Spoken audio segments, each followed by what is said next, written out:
하나님의 무한한 품으로 돌아가서 그 사랑을 받고 또 사랑을 드리는 거, 이게 바로 신앙의 본질입니다. 나 다시 돌아갈래.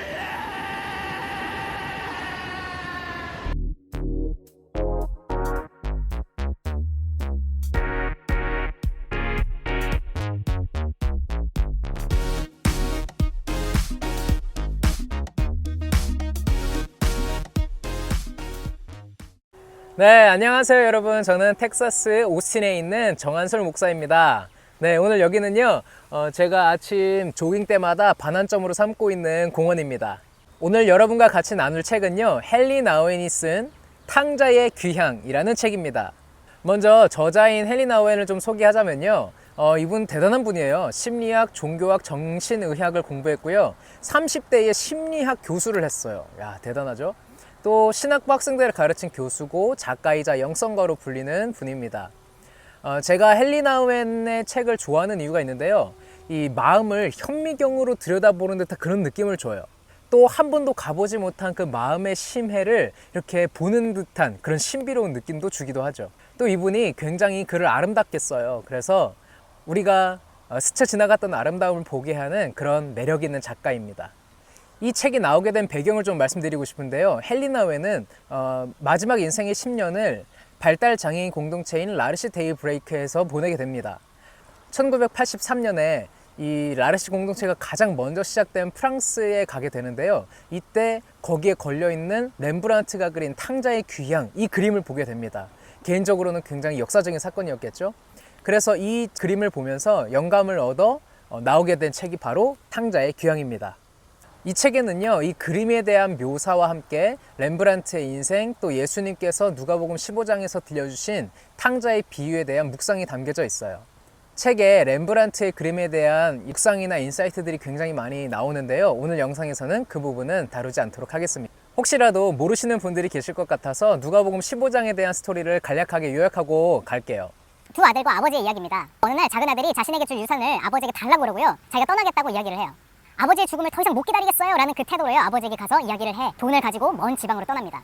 근데 아버지를 떠난 그 삶은요, 굉장히 방탕한 삶이었어요. 모든 걸 다 탕진하고 거짓골로 죽게 될 것 같은 자신의 모습을 발견하게 됩니다. 이런 자신이 너무 비참해 보이는 거예요. 그래서 결국 아버지에게 가서 종이라도 되도록 아버지께 말씀드려야겠다라고 돌아가게 돼요.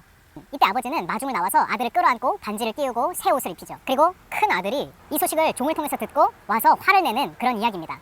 이 책은 작은 아들, 큰 아들, 그리고 아버지, 이렇게 세 명의 인물에 대해서 다루고 있어요.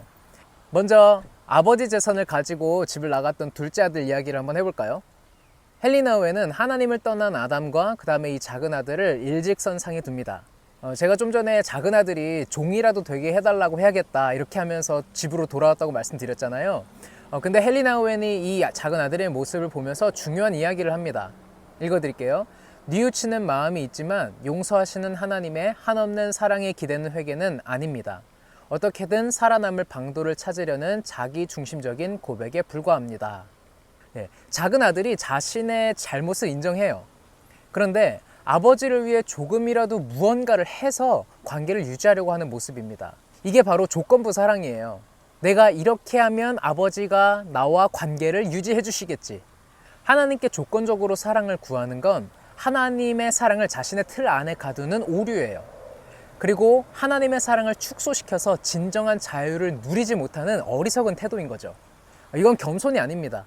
자신이 어떤 행동으로 사랑을 받을 만한 구실을 만들어 보겠다는 그런 교묘한 교만이에요. 그렇다면 이 둘째 아들에게 필요한 게 무엇일까요? 저자는 이렇게 말해요. 용서받으려면 하나님이 명실상부한 나의 주님이 되셔서 치유하고 회복시키며 새롭게 하시는 역사를 일으켜 주시도록 기꺼이 그리고 전폭적으로 자신을 내어드려야 합니다. 일부만 비워드리려 한다면 결국 종으로 사는 삶을 부분적으로 해결하는 수준에 그치고 말 것입니다. 이렇게 말해요. 무한한 품으로 나를 안아주시는 하나님 품에 와락 안겨버리는 거죠. 거짓골 그대로, 연약한 그대로, 방탕했던 그 모습 그대로 하나님께 돌아가는 겁니다.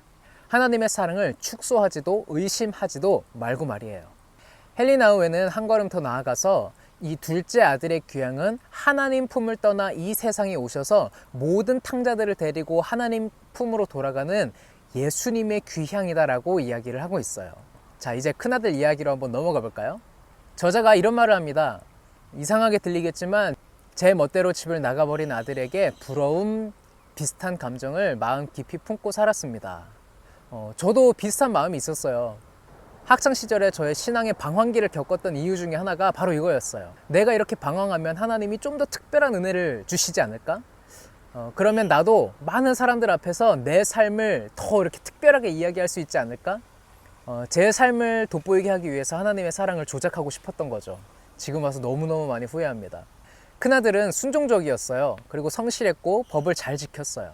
열심히 일도 했고 자신을 위해 염소 새끼라도 잡아달라고 한 적이 없는 그런 자기 희생적인 인물이었어요. 단편적으로 보면 큰아들의 모습은 탕자라고 하기에는 뭔가 어폐가 있어 보입니다. 저자는 이 큰아들을요, 몸은 집에 있으나 순종과 효도는 짐이 되었고 섬김은 종살이로 변질된 아들, 원망과 불평이 칭찬할 만한 태도들과 단단히 결합되어 있는 아들이라고 묘사를 합니다.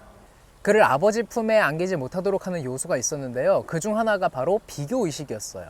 동생보다 더 나은 아들이 되고 싶었고 또 아버지께 더 많은 사랑을 받고 싶었던 그런 마음이 있었던 거죠.